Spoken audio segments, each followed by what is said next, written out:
வணக்கம். பாட்டுடை தலைவிங்கிற கதையோட தொடர்ச்சியை 7வது பகுதியை இப்போ படிக்கலான் இருக்கேன். கதைக்கு போகிறதுக்கு முன்னாடி என்னோட நாராயணா சேனலில் சுமங்கலி பிரார்த்தனை குறித்து விளக்கங்கள்னு 3 பகுதிகளாக போட்டிருக்கேன். நிறைய விஷயங்கள் அதில் நானும் எங்கள் சித்தியுமா அதில் சொல்லியிருக்கோம். இது இப்போ புதுசாக ஃப்ரெஷ்ஷாக போன வாரம் நாங்கள் இந்த வீடியோ சொல்லியிருக்கோம். பழைய வீடியோ கிடையாது, அது புதுசாக இப்போ நாங்கள் சொல்லியிருக்கோம். நிறையா விஷயங்களை சொல்லியிருக்கோம். கேட்காதவா அவசியம் கேட்டுட்டு எனக்கு கமெண்ட்ஸ் போடும்படி கேட்டுக்கிறேன். இப்போ கதைக்கு போகலாமா? சின்னான் நாற்காலியை தூக்கி உள்ளே போட்டான். தம்பி, ஒரு நொடியில் சுட சுட மிளகு ரசம் வச்சு அப்பளம் சுட்டு கொண்டு வரேன். சூடாக சாப்பிட்டா அப்பாடான்னு இருக்கும் என்று சின்னான் சுட சுட ரசத்தை வைத்து சாப்பாட்டை அங்கேயே கொண்டு வந்தான். சின்னானை பார்த்ததும் ரவிக்கு கண்ணன் என் சேவகன் என்ற பாரதியாரின் கவிதை நினைவுக்கு வந்தது. தனக்கென்று எதுவும் இல்லாத சின்னான் எதற்காக அவன் மேல் இப்படி ஒரு பாசத்தை வைத்து கட்டி காக்கிறான்? சாப்பிட்ட பின்பு ரவி கையை திருப்பி மணியை பார்த்தான். 8:30. ராதா இன்னும் வரவில்லை. சின்னானிடம் ராதாவின் பெரியம்மா வீட்டு ஃபோன் நம்பரை சொல்லி, சின்னான், ராதாவை உடனே வரச் சொன்னேன் என்று சொல்லு என்றான். சின்னான் உள்ளே போய் ஃபோன் பண்ணிவிட்டு வந்தான். தம்பி, ராதா அங்கேருந்து 5 மணிக்கெல்லாம் கிளம்பி போயிடுச்சான். யாரோடைய சினிமா போகிறதா சொல்லிச்சான் என்றான் சின்னான். சரி, போர்ட்டிகோ விளக்கை அணைத்து விடு. டிரான்சிஸ்டரை எடுத்து கொடுத்து விட்டு போ. உன் வேலையை கவனி. வரபோது வரட்டும் என்றான். விளக்கை அணைத்துவிட்டு சின்னான் உள்ளே போனான். டிரான்சிஸ்டரை ஆன் பண்ணினான். எந்த ஸ்டேஷன் என்ன என்பதை கூட கவனிக்கவில்லை. டிரான்சிஸ்டர் ஒலித்ததும் கீழே வைத்துவிட்டு கைகளை பின்னால் கழுத்தின் கீழ் கோத்து கொண்டு கண்களை மூடிக்கொண்டான். எண்ணி நிதம் நான் கண்ணீர் சொரிந்தோம், என்னை நினைக்காத காரணம் கேள் கிளியே. ஒலித்த குரல் அவனை புல்லரிக்க வைத்துவிட்டது. நிர்மலாவின் குரல். அந்த அதிர்ச்சி அவனை விட்டு நீங்குவதற்குள் முருகா முருகா என்றால் உருகாதோ உந்தன் உள்ளமெல்லாம் என்ற பாடலுடன் நிறுத்திவிட்டார்கள். தொண்டையில் தங்கிய ருச்சி மேலும் தங்க வேண்டும் என்ற ஆவலை கிளப்புவது போல 2 பாடல்களுடன் நின்ற வேதனையை அவனால் தாங்க முடியவில்லை. இன்றைய பாடகி என்ற தலைப்பில் பாடியவர் நிர்மலா தேவி என்று கூறியதும் அவன் உதட்டை கடித்து கொண்டான். மேலும் பாடலை கேட்க வேண்டும் என்ற ஆவலை அவனால் தாங்க முடியவில்லை.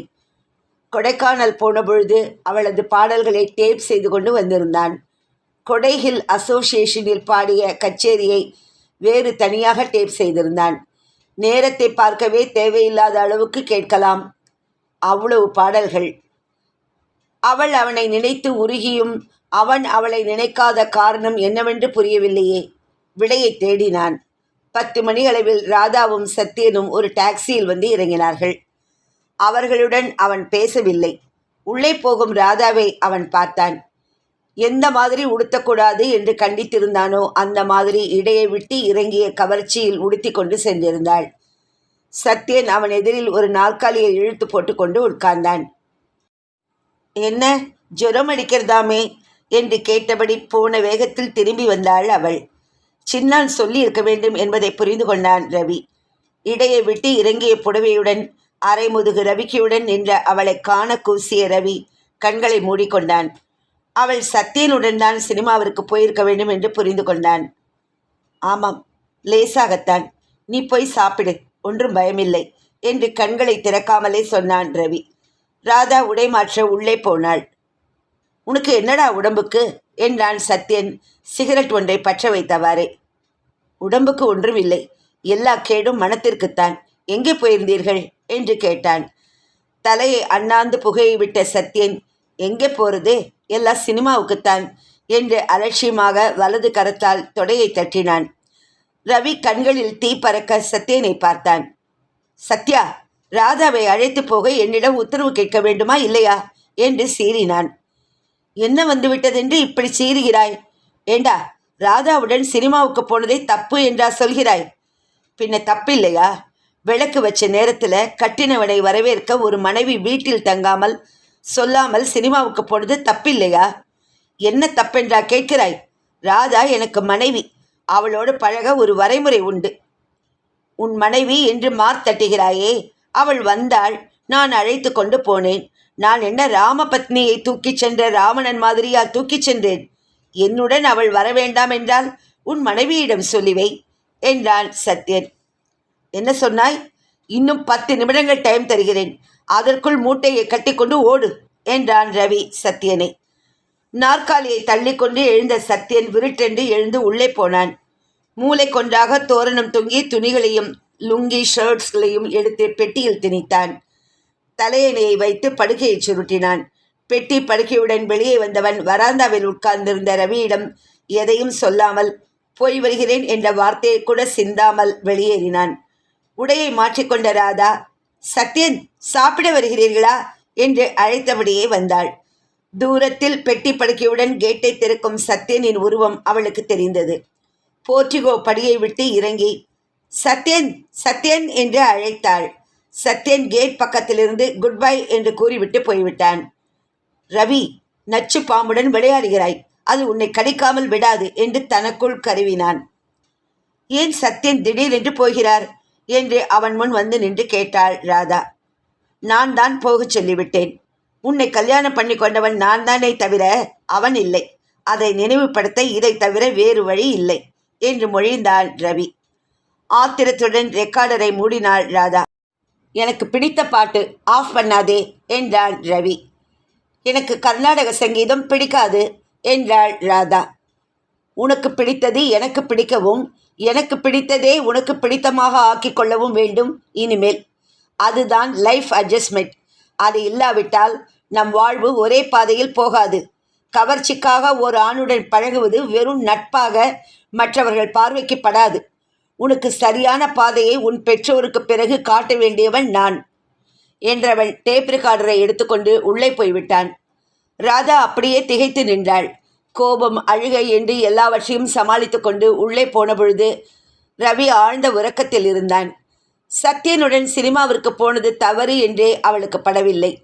தன்னுடைய சுதந்திரத்தை ரவி பிடுங்கிக் கொண்டு ஆட்டி வைப்பதாகவே கருதி குமுறினாள். இவர் வெளியேற்றும் அளவுக்கு சத்யன் என்ன தவறு செய்தார் என்று கருவி பொறுமினாள். சத்யனின் சரள ஆங்கில பேச்சும், பேச்சுக்கு பேச்சு ஹலோ போடும் விதமும், சிறு விஷயங்களை கூட அவளை அழைத்து சொல்லும் நளினமும், தற்கால இளைஞர் உலகத்திற்கு தேவையான ஹாய் பெண்களுடன் வித்தியாசமின்றி பழகும் நளினம் எல்லாமே அவளை கவர்ந்திருந்தன. அதனால் சத்யனுடன் சினிமா போனது தவறு என்பதை அவளால் உணரவே முடியவில்லை. ராதா ஒரு வாரமாகவே ரவியுடன் பேசவே இல்லை. அவளுடைய இந்த போக்கு ரவியை மிகவும் வேதனைக்கு உள்ளாக்கியது. பெரியம்மா வீட்டிற்கு போனது கூட சின்னானுக்கு தெரிந்திருந்தது என்ற சமாதானம். வேறு ஆண்மகனுடன் சினிமாவிற்கு அவனை கேட்காமல் போனதை அவனால் மன்னிக்கவே முடியவில்லை. அவர்கள் பேசாமல் இருந்ததால் வீடு கலகலப்பை இழந்து காணப்பட்டது. ஆனால் ராதாவுக்கு சத்யன் இல்லாததினால் கலகலப்பு இழந்தாள் போல தோன்றியது. ரேடியோகிராம் மூடி கிடந்தது. ஹால் புகை மண்டலத்தில் மூழ்கி இருக்கவில்லை. சத்யன் படித்துவிட்டு போடும் பேப்பர்கள் வீடு பூராவும் பறக்கவில்லை. இதனால் சின்னான் தான் அடிக்கடி ராதாவின் எரிச்சலுக்கு ஆளானான். தனக்கு சத்யன் ஃபோன் பண்ணுவான் என்று ராதா காத்து கொண்டிருந்தாள். ஆனால் சத்யன் ஃபோன் பண்ணவே இல்லை. ராதா தான் சில பிரபல ஹோட்டல்களுக்கு ஃபோன் செய்து பார்த்தாள். சத்யனை கண்டுபிடிக்க முடியவில்லை. நடுவில் ரவி ஒரு தடவை அந்த பயங்கர மௌனத்தை உடைக்க முயன்றான். சத்யனை ஏன் விரட்டினீர்கள்? இது ரொம்ப கர்த்தசியோ என்று சீறினாள் ராதா. அந்த நட்பு உனக்கு ஆரோக்கியத்தை தராது ராதா, அவப்பெயரைத்தான் தரும். நீ எங்க வேண்டுமானாலும் போ. அந்த சுதந்திரத்தை நான் தடை செய்யவில்லை. நான் சாகித்ய அகாடமி பரிசு வாங்கியவன், பத்திரிகையில் வேலை செய்பவன். பல மன்றங்களில் ஏறி பேசுவதால் என்னை பலரும் அறிவார்கள். அதனால் என் மனைவியான நீ என் கௌரவத்தை காப்பாற்ற வேண்டும் என்று இதமாக கூறினான். ரவி எதை நாகரிகம் என்று கருதினானோ அதை அவளால் ஏற்றுக்கொள்ள முடியவில்லை. கேபரே ஆடும் ஹோட்டலில் இருந்து சினிமா, நாடகம், அதற்கென்று நண்பர்கள், சிறு காக்டெயில் பார்ட்டி, இதெல்லாம் இல்லாதது நாகரிகமா? வாழ்க்கையில் வசதிக்கு குறைவில்லை. அதை ரவிக்கு அனுபவிக்க தெரியவில்லை. மூட கொள்கைகளில் மூழ்கி கிடக்கிறான் என்றே அவள் நினைத்தாள்.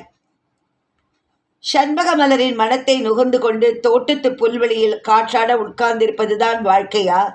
அதுதான் சிறந்த நாகரிகமா? கர்நாடக இசையை ரசிப்பதுதான் பரந்த நோக்கா? படித்ததற்கு, ரசிகத்தனத்திற்கு நற்சான்றா? இதையெல்லாம் சொன்னால் ரவி என்ன திருந்தவா போகிறான்? அதனால் அவனை முறைத்து பார்த்துவிட்டு எழுந்து போனாள். ராதாவின் தந்தை கடிதம் எழுதியிருந்தார். ராதாவின் தங்கை சங்கீதா மேற்படிப்பு படிக்க லண்டனுக்கு போகப் போவதாகவும் அதனால் இன்னும் 2 தினங்களில் புறப்பட்டு வருவதாகவும் எழுதியிருந்தார்.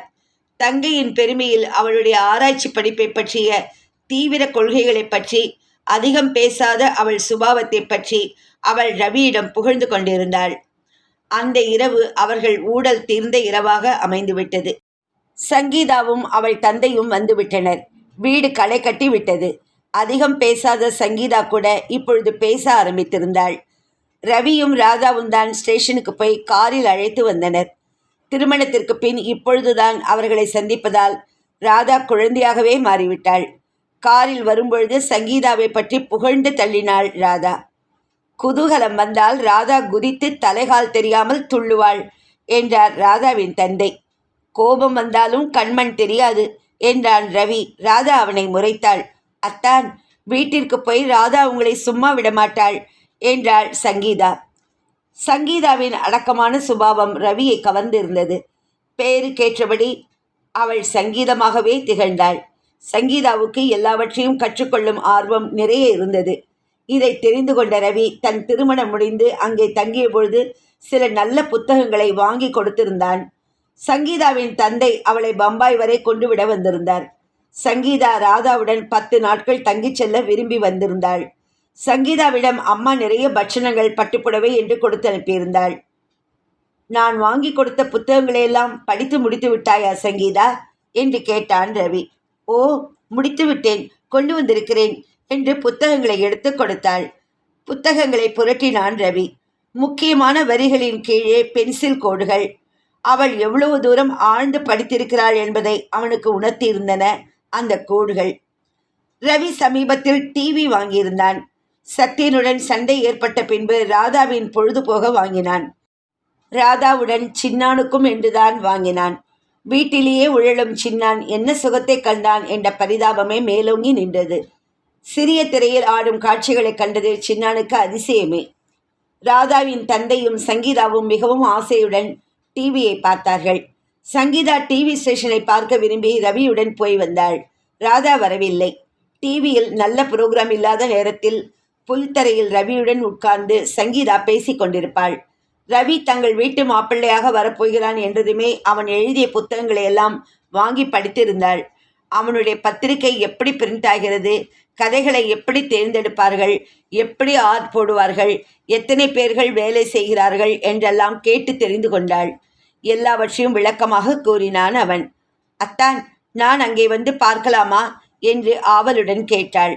ஓ, தாராளமாக என்ற ரவி மறுநாள் அலுவலகம் கிளம்பும் முன்பு, ராதா, நீயும் என்னுடன் வருகிறாயா என்றான். நான் வரவில்லை, அங்கே என்ன இருக்கிறது? சங்கீதா ஒரு வேலையத்தவ, எல்லாத்தையும் தெரிந்து கொள்ள வேண்டும், எல்லாவற்றையும் பார்க்க வேண்டும் என்று சொல்லிவிட்டாள் அலட்சியமாக. அவள் வேண்டாமத்தான், அவள் சினிமா, நகைக்கடை, புடவை கடைகளுக்குத்தான் வருவாள் என்றாள் சங்கீதா குறும்பாக. நீ ரொம்ப கண்ட என்று நொடித்து கொண்டு உள்ளே போனாள் அவள். பத்திரிகை ஆஃபீஸ்க்கு போய்விட்டு வந்த அன்று மாலை சங்கீதா, அத்தான், நான் கூட ஏதாவது பயண கட்டுரை, கதை ஏதாவது எழுதி அனுப்பலாமா என்று ஒரு கேள்வியை கேட்டு வைத்தாள்.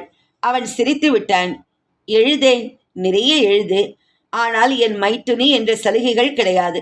கட்டுரை, கதை நன்றாக இருந்தால் பிரசுரமாகும் என்றான். நான் எழுதி அனுப்புகிறேன், பாருங்களேன். ஓ, நிறைய எழுது. சில நாட்கள் போய் வருவதால் மட்டுமே அந்த நாட்டை பற்றி எல்லாவற்றையும் அறிந்து கொள்ள முடியாது. அங்கேயே தங்கி அவர்களில் ஒருவராக பழகும் பொழுதுதான் நம்மால் அந்த அனுபவத்தை பெற முடியும் என்ற ரவி அவளுக்கு படிக்க சில புத்தகங்களை வாங்கி தந்தான். அவ்வளவு தூரம் செல்ல போகும் எனக்கு நீங்கள் என்ன அறிவுரை கூற விரும்புகிறீர்கள்? இந்த கேள்வி அவனை அசர வைத்தது. நிறைய படி சங்கீதா. மாணவ பருவத்தில்தான் படிப்பை பெற முடியும், அதாவது சீக்கிரம் மனத்தில் பதியும். படித்து பெறும் அனுபவம் மிகவும் சுவையானது. Reading is a good habit and no equal to anything. இதில் கனம் இருக்காது, பூ போன்றது. அனுபவப்பட்ட பிறகு படிப்பது என்பது வேறு. இதில் அனுபவத்தில் சுமை ஏறிவிடுவதால் கணக்கும், சீக்கிரம் பதியாது. அப்புறம் லண்டன் அழகான இடம். உன்னை ஈர்க்கும் எத்தனையோ சக்திகள் வெளிநாட்டில் உண்டு. அவைகளால் கவரப்பட்டு விடாதே. நீ இந்தியாவிலிருந்து வந்தவள் என்பது ஒவ்வொரு அடிகளிலும் தெரிய வேண்டும். மறுநாள் சங்கீதா கிளம்ப வேண்டும். முதல் நாள் ஷாப்பிங் பாக்கில் இருப்பதால் எல்லோரும் கடைக்கு கிளம்பினார்கள். ராதாவின் தந்தை தம் நண்பரை பார்க்க போயிருந்தார். சின்னான் சங்கீதாவிற்கு கொடுக்க என்னென்னவோ செய்து நிரப்பிக் கொண்டிருந்தான். வீடு கல்யாண அமர்க்களப்பட்டு கொண்டிருந்தது. கடையில் ஸ்வெட்டர், கிளவுஸ், ஷால் என்ற எண்ணிக்கை கூடியது. நீ இவற்றையெல்லாம் அணிந்து கொண்டு தேம்ஸ் நதிக்கரையிலோ வெஸ்ட்மினிஸ்டர் பிரிட்ஜிலோ உலாவுவாய் என்று நினைக்கும் பொழுது எனக்கே லண்டனுக்கு வரமாட்டோமா என்ற ஆசை தோன்றிவிட்டது என்றான் ரவி அவளிடம். சங்கீதா இனிமையாக சிரித்தாள். எனக்கு பிரிவின் துயரை தெரியாமல் இருக்க இப்படியெல்லாம் நன்றாக பேசி உற்சாகப்படுத்துகிறீர்கள் என்றாள் Sangeetha. Good, really you are understanding என்றான் ரவி. சங்கீதா எப்பவுமே புத்திசாலி என்றாள் ராதா. எனக்கே பிஎஸ்சி முடிந்ததும் ஃபாரின் போக ஆசையாக இருந்தது. அப்பா அப்பொழுது சம்மதிக்கவில்லை. சங்கீதா எவ்வளவு அதிர்ஷ்டசாலி, அதனால்தான் அப்பா மாறிவிட்டார் என்றாள் ராதா தொடர்ந்து. அதில் தொனித்த பொறாமையை அவன் புரிந்து கொண்டான். சங்கீதாவின் வினயமும் பெருந்தன்மையும் எப்படி ராதாவுக்கு வராமல் போயின? இந்த குணம் ராதாவுக்கு இருந்தால் எப்படி இருக்கும் என்று ஏங்கினான் அவன். நம் வீட்டிற்கு முதலாக வந்திருக்கிறாள். அவளுக்கு ஏதாவது வாங்கி தர வேண்டும். புடவை வாங்கி தந்து விடலாமா என்று கேட்டாள் ராதா அவனிடம். மேனாடு செல்லும் அவளுக்கு அதிக புடவைகள் தேவையாக இருக்கும் என்று எனக்கு தோன்றவில்லை. அவளுக்கு என்ன தேவையோ அதை வாங்கி கொடு என்று கூறி பணத்தை கொடுத்தான். பட்டுப்புடவை வேண்டாம் என்று சில்க் வகைகளை ஆராய்ந்து கொண்டிருந்தாள் சங்கீதா. சாதாரணமாக ஒரு பட்டுப்புடவை 300 ரூபாய்க்கு குறைந்து போட்டால் நன்றாக இருக்காது.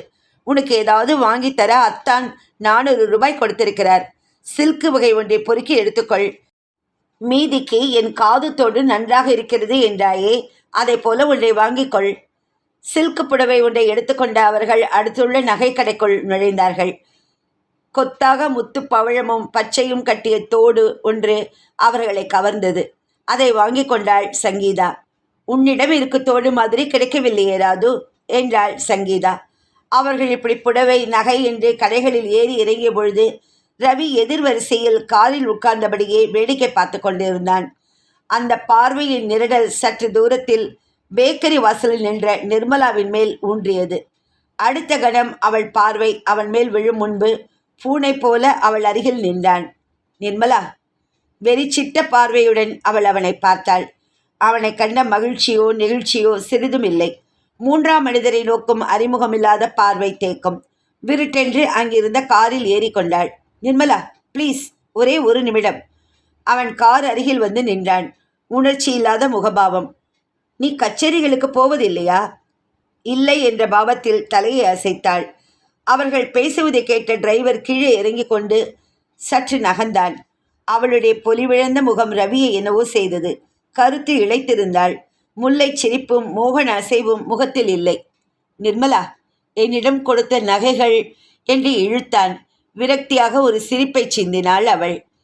என் நகைகள் உங்களிடம் இருப்பது கூட பாரமாக இருக்கிறதா? என்னையே ஒன்றுமில்லாமல் உருவமில்லாமல் தான் நினைத்து கொண்டு என்னை சுற்றி ஒரு சமாதியை கட்டி கொண்ட பின்னர் அந்த நகைகள் எனக்கு ஒரு கேடா அல்லது ஒரு பொருட்டா? என் புன்னகையை என்று திருப்பி தருகிறீர்களோ அன்று அந்த நகையை நான் பெற்றுக்கொள்கிறேன். ரவி பேச தோன்றாமல் நின்றான். டிரைவர், போகலாம். டிரைவர் ஓடி வந்து காரில் ஏறிக்கொண்டான். அவளை திரும்பி பார்த்தான். அவள் தலையை அசைத்தாள். அவனிடம் சொல்லிக் கொள்ளவில்லை. அப்பொழுதுதான் அவள் விலாசம் கேட்டுக்கொள்ளாத தன் முட்டாள்தனம் புரிந்தது. கார் போன பின்பும் ரவி அந்த திசையே பார்த்து கொண்டிருந்தான். ராதா அவன் தோளை அசைத்தாள். அந்த பெண் போய்விட்டாள். நீங்கள் இனிமேல் நம் காருக்கு திரும்பலாம் என்றாள் குத்தல் குரலில். அவன் வாயை திறந்து பேசும் நிலையில் இல்லை. அந்த பெண் யார்? அவன் பதில் சொல்லவில்லை. கேட்டேனே, காதில் விழவில்லையா? எதிர் வரிசையிலிருந்து பார்த்து கொண்டுதான் இருக்கிறேன்.